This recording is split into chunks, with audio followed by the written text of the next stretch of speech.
ಸ್ನೇಹಿತರೇ ನಮಸ್ಕಾರ. ನಾನು ರವೀಂದ್ರ ಜೋಶಿ. ಬೆಳಗ್ಗೆಯಿಂದ ನಿರಂತರವಾಗಿ ಪ್ರವಾಹದಂತೆ ಹರಿತಾ ಇದ್ದಾವೆ ಶುಭಕಾಮನೆಗಳು, ಶುಭಾಶಯಗಳು, ಅಭಿನಂದನೆಗಳು. ಏನಂತ ಹೇಳಿ, ಮಹಾಪೂರ. ಹೊಸ ವರ್ಷದ ಶುಭಾಶಯ. ದೇವರು ನಿಮಗೆ ಇನ್ನಿಲ್ಲದ ಹಾಗೆ ಅನುಗ್ರಹವನ್ನು ಮಾಡಲಿ, ಇನ್ನಷ್ಟು ವಾಕ್ಚಾತುರ್ಯವನ್ನು ಕೊಡಲಿ, ಇನ್ನಷ್ಟು ಧೈರ್ಯವನ್ನು ಕೊಡಲಿ, ಧೃತಿಗೆಡಬೇಡಿ. ಈ ರೀತಿ ಭಾಳಷ್ಟು ಜನ ಶುಭಕಾಮನೆಗಳನ್ನು ತಿಳಿಸಿದ್ದಾರೆ. ಭಾಳ ಸಂತೋಷಪಟ್ಟೆ ನಾನು. ಇನ್ನಷ್ಟು ಜನ ಹೇಳಿದ್ದಾರೆ, ಇದು ನಮಗೆ ಹೊಸ ವರ್ಷ ಅಲ್ಲ, ನಮ್ಮದು ಹೊಸ ವರ್ಷ ಶುರುವಾಗೋದು ಯುಗಾದಿ ದಿವಸ. ನಾವು ಹಿಂದೂಗಳು ಈ ಪಾಶ್ಚಿಮಾತ್ಯ ಸಂಸ್ಕೃತಿಯ ಹೊಸ ವರ್ಷ ನಮಗೆ ಬೇಕಾಗಿಲ್ಲ, ಆದ್ದರಿಂದ ನಾವು ಯಾವುದೇ ಶುಭಾಶಯವನ್ನು ಕೋರೋದಿಲ್ಲ ಅಂತ. ಎರಡೂ ತಥ್ಯವನ್ನು ಹೊಂದಿರುವಂಥದ್ದೇ. ಮೊದಲನೇದಾಗಿ ನಾವು ಮಾರ್ಚ್ 30ಕ್ಕೆ ಬರುವಂಥ ಯುಗಾದಿಯನ್ನು ಯುಗದ ಆದಿ ಪ್ರಾರಂಭ ಮಾಡುವಂಥದ್ದು ಅಂತ. ಇಡೀ ವ್ಯವಸ್ಥೆ, ಇಡೀ ಪರಿಸರ ನಡೆಸ್ತಾ ಇರ್ತದೆ, ಎಲ್ಲ ಕಡೆ ಸಮೃದ್ಧಿ ಇರುತ್ತೆ. ಅದಕ್ಕೆ ಅನುಗುಣವಾಗಿ ನಾವು ವರ್ಷಾರಂಭ ಅಂತ ನಾವು ಕರಿತೀವಿ.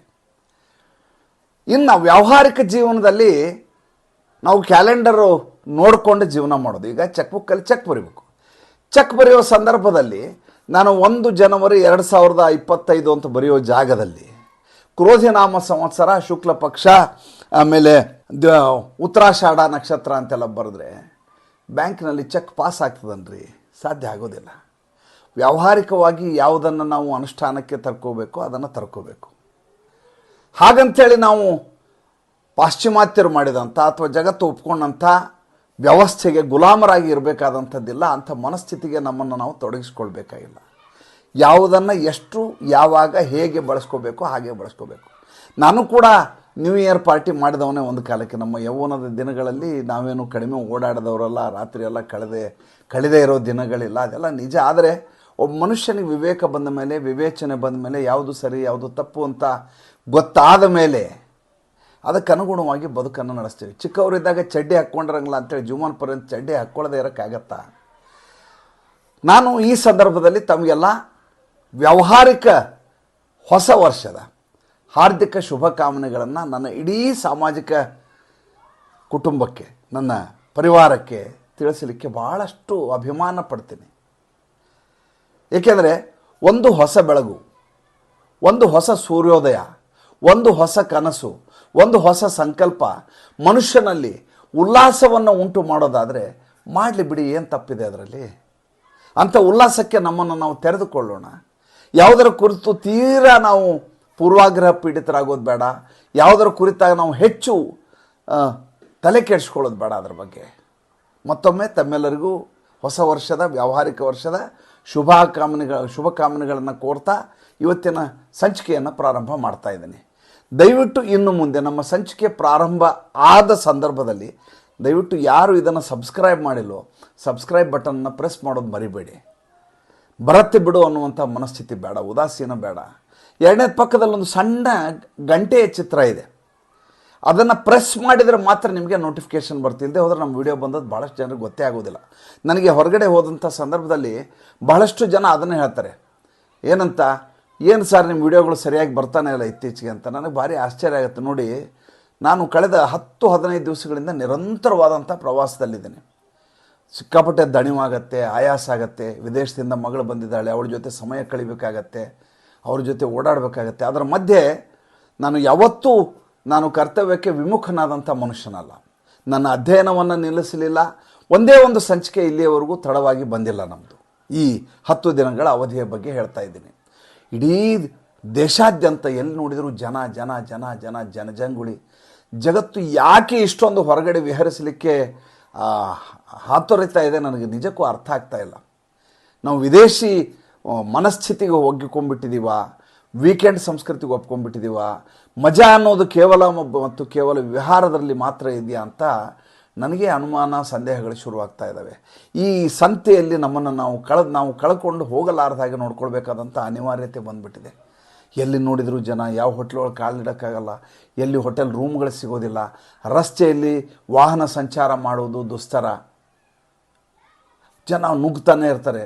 ಇದು ರ್ಯಾಟ್ ರೇಸ್ ಅಂತ ಕರೀತಾರೆ. ಎಲ್ಲರೂ ಹೋಗ್ತಾ ಇದ್ದಾರೆ, ನಾವು ಹೋಗಬೇಕು. ಎಲ್ಲರೂ ಫೋಟೋ ಹಾಕ್ತಾರೆ ಸೋಷಿಯಲ್ ಮೀಡಿಯಾದಲ್ಲಿ, ನಾವು ಹಾಕಬೇಕು. ಎಲ್ಲರ ಹಾಗೆ ನಾವಿರಬೇಕು. ಎಲ್ಲರ ಹಾಗೆ ನಾವು ಯಾಕೆ ಇರಬೇಕು ಅಂತ ನನಗೆ ಇನ್ನೂ ತನಕ ಅರ್ಥನೇ ಆಗಿಲ್ಲ. ಎಲ್ಲರ ಹಾಗೆ ನಾವಿರಬಾರದು, ನಮ್ಮದೇ ಆದಂಥ ಐಡೆಂಟಿಟಿಯನ್ನು, ಅಸ್ಮಿತೆಯನ್ನು ಉಳಿಸ್ಕೋಬೇಕು ಅಂತ ನಿರಂತರವಾದಂಥ ಪ್ರಯತ್ನವನ್ನು ನನ್ನ ಪತ್ರಿಕೋದ್ಯಮ ಜೀವನದಲ್ಲಿ ಮಾಡ್ಕೊಂಡು ಬಂದಿರೋದು ನಾನು. ಹೀಗಾಗಿ ಇವತ್ತಿಗೂ ನಮ್ಮ ಚಾನಲ್ ತಮ್ಮೆಲ್ಲರ ದಯೆಯಿಂದ, ತಮ್ಮೆಲ್ಲರ ಆಶೀರ್ವಾದದಿಂದ ವಿಭಿನ್ನವಾಗಿ ಹೊರಗೆ ಬರ್ತಾ ಇರೋದು. ಬೇರೆದವರು ಮಾಡಿದ್ದನ್ನು ನಾನು ಮಾಡಿಬಿಟ್ರೆ, ನಾವು ನೀವು ಸೇರಿ ಮಾಡಿದರೆ ಅದರಲ್ಲಿ ವಿಶೇಷತೆ ಏನಿರುತ್ತೆ? 10ರಲ್ಲಿ 11 ಆಗಿಬಿಡ್ತೀವಿ. ವಿಭಿನ್ನತೆಗೆ ಅವಕಾಶ ಇರೋದಿಲ್ಲ.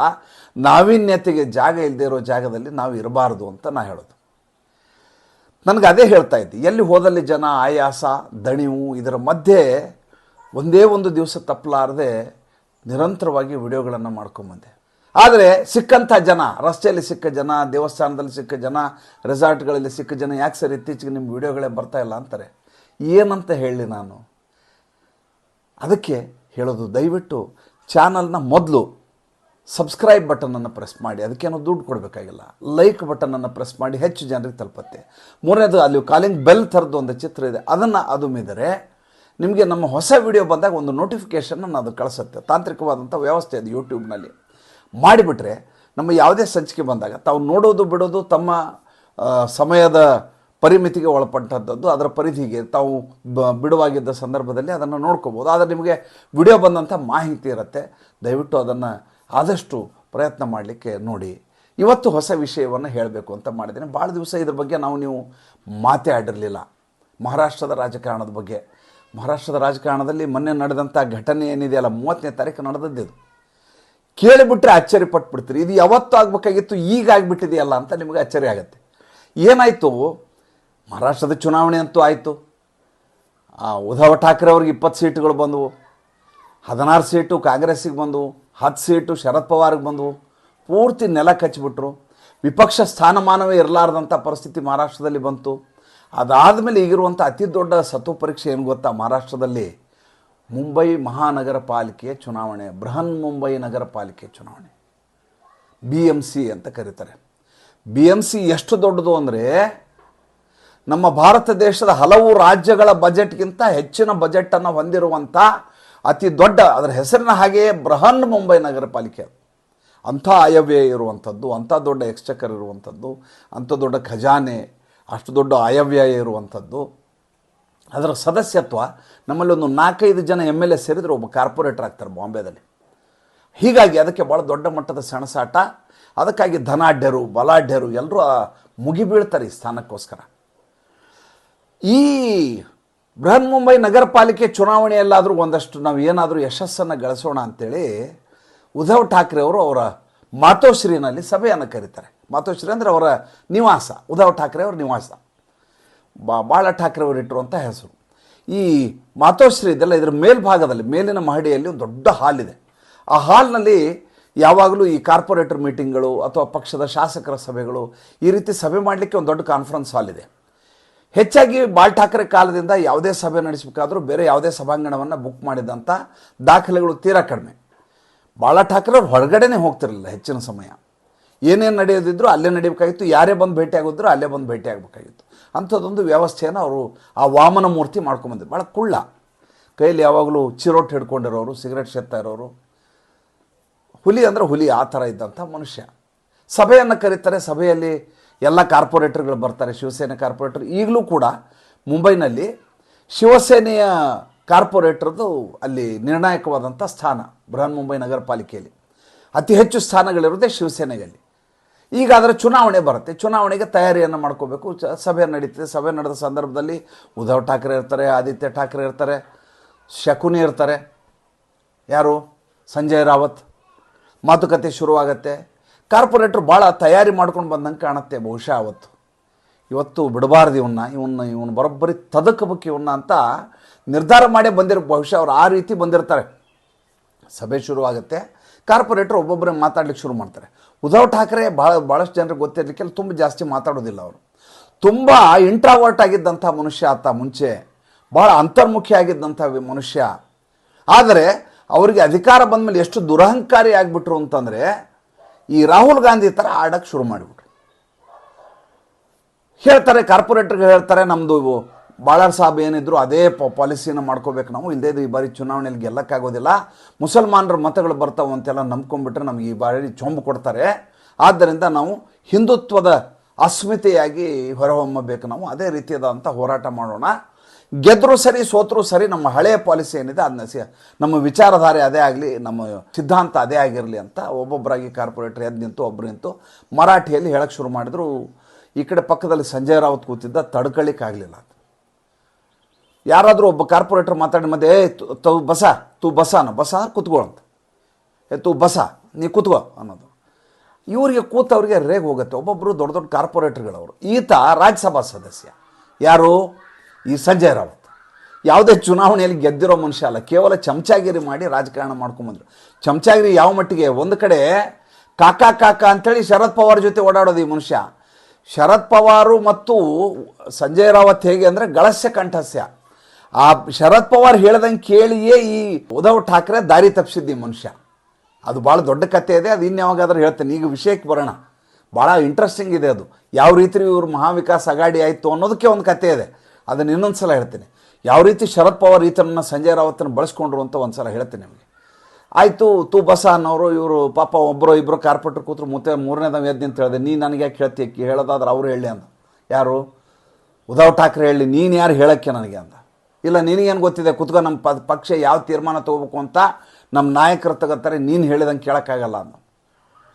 ಮಾತಿಗೆ ಮಾತು ಬೆಳೆಯುತ್ತೆ. ನೀನು ಯಾವತ್ತರ ಚುನಾವಣೆ ನಿಂತು ಗೆದ್ದಿದೆಯಾ, ನಿನಗೇನು ಗೊತ್ತು ಅಂತ ಇವರಾದ್ರು. ಆತ ಅಂದರು, ನನಗಿಂತ ಜಾಸ್ತಿ ನಿನಗೇನು ಗೊತ್ತಿದೆ, ಪಕ್ಷ ನೋಡ್ಕೊಳ್ಳೋದೆ ನಾನು ಅಂತ ಆತಂದ. 3-4 ಜನ ಹಿಡ್ಕೊಂಡು ಸಂಜಯ್ ರಾವತ್ನ ಡಯಾಸಿಂದ ಹೊರಗಡೆ ಕರ್ಕೊಂಬಂದರು.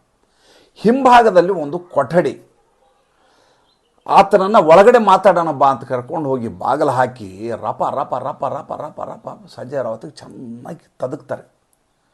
ನನಗೆ ಭಾಳ ಆಶ್ಚರ್ಯ ಆಗಿದ್ದೇನು ಅಂತಂದರೆ, ಇಷ್ಟೆಲ್ಲ ಹೊಡೆತ ಬಿದ್ದರೂ ಕೂಡ, ಆತನನ್ನು ಹೊಡೆದರೂ ಕೂಡ ವೇದಿಕೆಯ ಮೇಲೆ ಕೂತಿದ್ದಂಥ ಉದ್ಧವ್ ಠಾಕ್ರೆ ಆಗಲಿ ಆದಿತ್ಯ ಠಾಕ್ರೆ ಆಗಲಿ ಎದ್ದು ಹೋಗಿ ಒಳಗೆ ಬಿಡಿಸ್ಲಿಕ್ಕೆ ಹೋಗಲಿಲ್ಲ. ನಡೆದ ಸಭೆಯನ್ನು ಬರಖಾಸ್ತುಗೊಳಿಸಲಿಲ್ಲ. ಆ ಗಲಾಟೆ ಮುಗಿದವ್ರು ಹೊರಗೆ ಬರೋವರೆಗೂ ಕಾಯೋಣ ಅಂತ ಕಾಯಲಿಲ್ಲ. ಇಲ್ಲಿ ಮಾತುಕತೆಯ ಪ್ರಕಾರ, ಸಂವಾದದ ಪ್ರಕಾರ ಸಂವಾದ ನಡೀತಾ ಇತ್ತು. ಅಲ್ಲಿ ಒಳಗಡೆ ಧರ್ಮದೇಟುಗಳು ಬೀಳ್ತಾ ಇದ್ವು ಸಂಜಯ್ ರಾವತ್ಗೆ. ಕೊನೆಗೆ ಅವ್ರು 4 ಜನ ಯಾರು ಒಳಗಡೆ ಹೋಗಿ ಹೊಡೆದಿದ್ರಲ್ಲ, ಅವರು ಬಾಗಿಲು ಹಾಕ್ಕೊಂಡ್ಬಂದು ಮತ್ತೆ ಬಂದು ಸಭೆಯಲ್ಲಿ ಕೂತ್ಕೊಂಡ್ರು. ಸಭೆಯಲ್ಲಿ ಕೂತ್ಕೊಂಡ ಮೇಲಾದರೂ ಉದ್ಧವ್ ಠಾಕ್ರೆ ಏನಾಯಿತು ಅಂತ ಕೇಳಬೇಕಲ್ವ ಸಂಜಯ್ ರಾವತ್ಗೆ. ಏನು ಒಂದೇ ಒಂದು ಮಾತನ್ನು ಕಾರ್ಪೊರೇಟರ್ಗಳಿಗೆ ಕೇಳಲಿಲ್ಲ. ಯಾಕೆ ಹಿಂಗೆ ಮಾಡ್ತೀರಿ ಅಂತೂ ಕೇಳಲಿಲ್ಲ. ಸಭೆಯನ್ನು ಮುಂದುವರಿಸಿ ಹೇಳ್ತಾರೆ, ಇದ್ರ ಕುರಿತು ನಾವು ಚರ್ಚೆಯನ್ನು ಮಾಡೋಣ. ನಾನು ಕೂಡ ಹೋಗಿ ಕೇಂದ್ರ ಸರ್ಕಾರದವ್ರ ಜೊತೆ ಮಾತುಕತೆ ಆಡಿ ಬಂದಿದ್ದೀನಿ. ಇದಕ್ಕೊಂದು ಒಳ್ಳೆಯದಾದಂಥ ದಾರಿಯನ್ನು ನೋಡೋಣ. ಚುನಾವಣೆಯಲ್ಲಿ ಈ ಸಲ ಸೋತರ ನಮ್ಮ ಮುಂದೆ ಭವಿಷ್ಯವೇ ಇಲ್ಲ ಅಂತೆಲ್ಲ ಉದ್ಧವ್ ಠಾಕ್ರೆ ಭಾಷಣವನ್ನು ಮಾಡ್ತಾರೆ. ಪ್ರಶ್ನೆ ಇರೋದು, ಸಂಜಯ್ ರಾವತ್ಗೆ ಹೊಡೆತ ಬಿದ್ದದ್ದು. ಸಂಜಯ್ ರಾವತ್ ಹೊಡೆತ ಯಾಕೆ ಬಿತ್ತು ಅಂತ ನಿಮ್ಗೆ ಹೇಳಬೇಕು. ಸಂಜಯ್ ರಾವತ್ ಬಗ್ಗೆ ಇರುವ ಎಲ್ಲ ಶಿವಸೈನಿಕರಿಗೆ ಮೊದಲೇದಾಗಿ ಕೋಪ ಇದೆ. ಯಾವ ಕಾರಣಕ್ಕೆ? ಯಾವಾಗ 39 ಶಾಸಕರನ್ನ ಕರ್ಕೊಂಡು ಏಕನಾಥ್ ಶಿಂದೆ ಹೊರಗಡೆ ಹೋದ್ರಲ್ಲ, ಅವಾಗ ಉದ್ಧವ್ ಠಾಕ್ರೆ ಸ್ಪಷ್ಟವಾಗಿ ಹೇಳ್ತಾರೆ ಅವ್ರಿಗೆ ಏನಂತ, ಹೆಂಗಾದರೂ ಮಾಡಿ ಅಲ್ಲಿ ಓಲೈಸಿ ಅವ್ರನ್ನ ವಾಪಸ್ ಕರ್ಕೊಂಬ, ಸರ್ಕಾರವನ್ನು ಮುಂದುವರಿಸೋಣ ಅಂತ. ಇದ್ದಂಥ ಕಾರ್ಪೊರೇಟ್ರು, ಉಳಿದ ಮುಖಂಡರು ಅದೇ ಹೇಳ್ತಾರೆ. ಏನಂತ, ನಾವು ಒಂದು ವೇಳೆ ಈ ರೀತಿ ಹೊಡೆದಾಡ್ಕೊಂಡಿದ್ಬಿಟ್ರೆ ನಮ್ಮ ಪಕ್ಷ ಹೊರಟೋಗುತ್ತೆ, ಹೇಗಾದರೂ ಮಾಡಿ ಏಕನಾಥ್ ಶಿಂದೆನ ಒಲಿಸ್ಬಿಡೋಣ. ಆತ ಅಸ್ಸಾಂನಲ್ಲಿ ಕೂತ್ಕೊಂಡಿದ್ದಾರೆ ರ್ಯಾಡಿಸನ್ ಬ್ಲೂ ಹೋಟೆಲ್ನಲ್ಲಿ, ಕರೆಸ್ಬಿಡೋಣ, ಹೆಂಗಾರು ಮಾಡಿ ಉಪಾಯದಿಂದ ಕರ್ಕೊಂಬಂದ್ಬಿಡೋಣ, ಆಮೇಲೆ ವಿಚಾರ ಮಾಡೋಣ,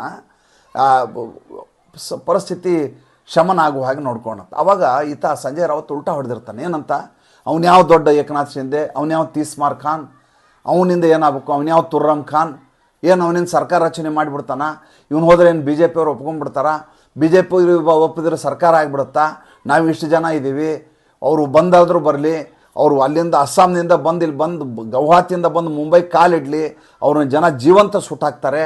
ಈ ರೀತಿ ಪಟ್ಟಿಗೆ ಎಬ್ಬಿಸ್ತಾನೆ. ಅವ್ರನ್ನ ಎಬ್ಸೋದಲ್ಲದೆ ಪತ್ರಿಕೆಗಳಿಗೆ ಅದೇ ರೀತಿ ಹೇಳಿಕೆಯನ್ನು ಕೊಡ್ತಾನೆ ಈ ಸಂಜಯ್ ರಾವತ್. ಇದು ಪರಿಸ್ಥಿತಿ ಹೇಗೆ ವಿಷಮ ಸ್ಥಿತಿಗೆ ಹೋಗ್ಬಿಡುತ್ತೆ. ಅದರ ಇದು ಆ ಕಡೆಯಿಂದ ಏಕನಾಥ್ ಶಿಂದೆ ಅಷ್ಟೇ ಪ್ರತಿಕ್ರಿಯೆಯನ್ನು ಅಷ್ಟೇ ಕ್ಷುದ್ರವಾಗಿ ಕೊಡ್ಲಿಕ್ಕೆ ಶುರು ಮಾಡ್ತಾರೆ. ತುಚ್ಛವಾದಂಥ ಹೇಳಿಕೆಗಳನ್ನ ಕೊಡ್ಲಿಕ್ಕೆ ಶುರು ಮಾಡಿ ಬಿಡಲ್ಲ ಅವನ್ನ ಅಂತ. ಇದರಿಂದ ಪರಿಸ್ಥಿತಿ ವಿಕೋಪಕ್ಕೆ ಹೋಗಿಬಿಡತ್ತೆ. ಇವ್ರ ಮುಖ ಅವ್ರು ನೋಡಲಾರ್ದಂಗೆ, ಅವ್ರ ಮುಖ ಇವ್ರು ನೋಡಲಾರ್ದಂಗೆ ಆಗುತ್ತೆ. ಭಾರತೀಯ ಜನತಾ ಪಾರ್ಟಿ ಅಧಿಕಾರವನ್ನು ಮಾಡಿ ಏಕನಾಥ್ ಶಿಂದೆಗೆ ಅಧಿಕಾರವನ್ನು ಕೊಟ್ಬಿಡತ್ತೆ ಮುಖ್ಯಮಂತ್ರಿಯನ್ನಾಗಿ. ಆ ಟೈಮ್ನಲ್ಲಿ ನಿನ್ನ ಮರ್ಯಾದೆ, ನೀನು ಒಂದು ವೇಳೆ ನೀನು ವಿಧಾನಮಂಡಲದಲ್ಲಿ ನಿನ್ನ ಶಕ್ತಿ ಪ್ರದರ್ಶನಕ್ಕೆ ಹೋದರೆ ನೀನು ಸೋತು ಬಿಡ್ತೀಯ ಅಂತ ಸಂಜಯ್ ರಾವತ್ ಸ್ವತಃ ಉದ್ಧವ್ ಠಾಕ್ರೆಗೆ ಹೇಳ್ತಾರೆ. ನೀನು ರಾಜೀನಾಮೆ ಕೊಟ್ಬಿಟ್ರು ಲೇಸೀಗ, ಏಕೆಂದರೆ ಅವರೆಲ್ಲ ಒಗ್ಗಟ್ಟಾಗ್ಬಿಟ್ಟಿದ್ದಾರೆ, ನಿನಗೆ ವಿಧಾನಮಂಡಲದಲ್ಲಿ ಅವಮಾನ ಆಗಿಬಿಡುತ್ತೆ, ಆದ್ದರಿಂದ ರಾಜೀನಾಮೆ ಕೊಟ್ಬಿಟ್ಟು ರಾಜೀನಾಮೆ ಕೊಡಿಸ್ಬಿಡ್ತಾನೆ. ಯಾವ ರಾಜೀನಾಮೆಯನ್ನು ಈ ಸಂಜಯ್ ರಾವತ್ ಕೊಡಿಸ್ತಾನೋ ಅದೇ ಪಾಯಿಂಟ್ ಹಿಡ್ಕೊಂಡು ಸುಪ್ರೀಂ ಕೋರ್ಟು ಮತ್ತು ವಿಧಾನಸಭಾಧ್ಯಕ್ಷರು ಹೇಳ್ತಾರೆ, ನೀನು ರಾಜೀನಾಮೆ ಕೊಡೋದು ಹೋದರೆ ನಿನಗೊಂದು ಅವಕಾಶ ಇತ್ತು, ನಿನ್ನ ಶಕ್ತಿ ಪ್ರದರ್ಶನವನ್ನು ಮಾಡ್ಬೋದು, ನಿನ್ನ ಸಂಖ್ಯಾ ಪ್ರದರ್ಶನವನ್ನು ಮಾಡ್ಬೋದಿತ್ತು, ನೀನಾಗೆ ವಾಲಂಟಿಯರ್ಲಿ ರಾಜೀನಾಮೆ ಕೊಟ್ಟಿದ್ರೆ ನಾವು ಏನು ಮಾಡೋಕ್ಕಾಗೋದಿಲ್ಲ ಅಂತ ಕೋರ್ಟು ಹೇಳುತ್ತೆ. ಅಲ್ಲಿಯ ರಾಹುಲ್ ನರ್ವೇಕರ್ ಹೇಳ್ತಾರೆ, ವಿಧಾನಸಭಾ ಅಧ್ಯಕ್ಷರು ಹೇಳ್ತಾರೆ. ಹೀಗೆ ಹಂತ ಹಂತವಾಗಿ ನಿರಂತರವಾಗಿ ಪಕ್ಷ ಸಂಪೂರ್ಣವಾಗಿ ನೆಲಸಮಾಗಲಿಕ್ಕೆ ಪತನಗೊಳ್ಳಲಿಕ್ಕೆ ಕಾರಣ ಆಗಿದ್ದೇ ಈ ಸಂಜಯ್ ರಾವತ್. ಆತನ ಬಗ್ಗೆ ಎಲ್ರಿಗೂ ಕೋಪ ಇರುತ್ತೆ. ಇಷ್ಟೇ ಅಲ್ಲ, ಪ್ರಿಯಾಂಕಾ ಗಾಂಧಿ ಬಂದರೆ, ಪ್ರಿಯಾಂಕಾ ವಾಡ್ರಾ ಬಂದರೆ ಹುಲಿ ಬಂತು ಹುಲಿ ಅಂತ ಈತ ಸ್ಟೇಟ್ಮೆಂಟ್ ಕೊಡ್ತಾನೆ.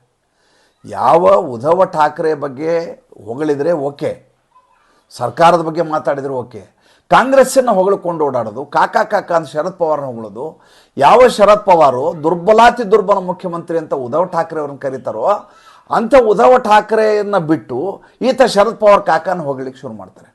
ಇದೆಲ್ಲವನ್ನು ಕಾಯ್ದುಕೊಂಡು ಕೂತಿರ್ತಾರೆ ಕಾರ್ಪೊರೇಟರ್ಗಳು. ಈ ಸಂಜಯ್ ರಾವತನ್ನು ಬಿಡಬಾರ್ದು ಅಂತ ತೀರ್ಮಾನ ಮಾಡ್ತಾರೆ.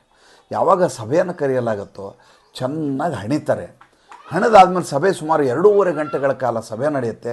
2.5 ಗಂಟೆಯ ಸಭೆ ಆದಮೇಲೆ ಚಿಲಕ ತೆಗಿತಾರೆ ಬಾಗಿಲು. ಆತ ಒಳಗಡೆ ಪೇಪರ್ ಹಿಡ್ಕೊಂಡು ಕೂತಂಗೆ ಆ್ಯಕ್ಟಿಂಗ್ ಮಾಡ್ತಾ ಇರ್ತಾರೆ. ಅದಾದಮೇಲೆ 3 ದಿವಸದಿಂದ ಸಂಜಯ್ ರಾವತ್ ಎಲ್ಲಿಯೂ ಹೊರಗಡೆ ಕಾಣಿಸ್ತಾ ಇಲ್ಲ. ಒಂದೇ ಒಂದು ಹೇಳಿಕೆ ಹೊರಗಡೆ ಬರ್ತಾ ಇಲ್ಲ. ಮಹಾರಾಷ್ಟ್ರದ ರಾಜಕಾರಣದಲ್ಲಿ ಶಕುನಿಯ ಪಾತ್ರ ವಹಿಸಿದಂಥ ಸಂಜಯ್ ರಾವತ್ನ ಸ್ಥಿತಿ ಎಲ್ಲಿಗೆ ಬಂತು ನೋಡಿ. ಮತ್ತು ಮುಂದಿನ ಸಂಚಿಕೆಯಲ್ಲಿ ಹೊಸ ವಿಷಯದೊಂದಿಗೆ ಬರ್ತೇನೆ. ಸಂಚಿಕೆ ಇಷ್ಟ ಆಗಿದರೆ ಲೈಕ್ ಮಾಡಿ, ಫಾಲೋ ಮಾಡಿ, ಶೇರ್ ಮಾಡಿ. ದಯವಿಟ್ಟು ನಮ್ಮ ಮುಕ್ತ ಪತ್ರಿಕೋದ್ಯಮಕ್ಕೆ ಆರ್ಥಿಕವಾಗಿ ಬೆಂಗಾವಲಾಗಿ ನಮಸ್ಕಾರ.